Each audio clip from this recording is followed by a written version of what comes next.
In this video, I'm going to show you how to install Vmix software. Vmix is a live video production and streaming software that allows users to create professional quality production on a Windows computer.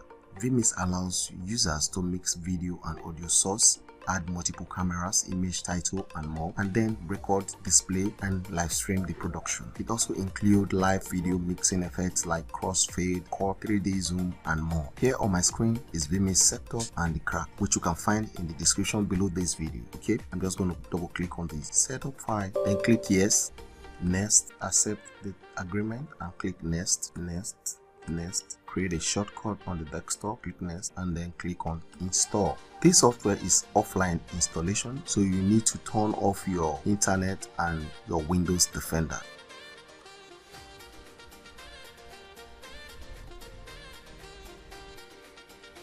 Alright, software installation successful, uncheck the launch box and then click finish. After that, open the crack in the folder, then select and copy all the files inside the crack to the file location. Okay, at the bottom you can see File Explorer here. Just click on it, or you press and hold Windows key, then press E on your keyboard. Your File Explorer will open, and then you go to this PC, double click on local disk C, and then go to program file 86, then look for Vmix.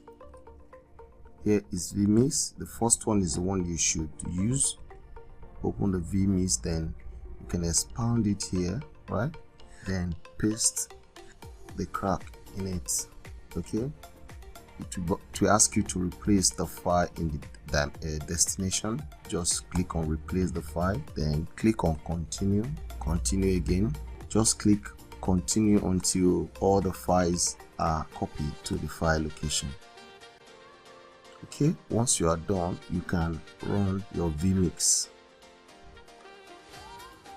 Translation provided by Google. Click OK. Select the starting configuration for Vmix below. These settings can be customized later by clicking the settings buttons. Okay, just click OK, and then you are good to go. You have your Vmix license, you have the Vmix social, and after going through all the process, you can check if your Vmix is actually a licensed one by clicking on the setting at the top right. Okay, once you click on the setting, you go to about, click on about, then you can see that the version is Pro and expiring date is 31st December 2050. So in our next video, I'm going to be showing you how to live stream using this Vmix and how to do the configuration, step-by-step processes and all that stuff. If you find this video helpful, please give us a thumbs up, subscribe to our channel, like and share with friends. You can also drop a comment in the comment section below what you think about this very software. Thank you for watching and see you in the next one.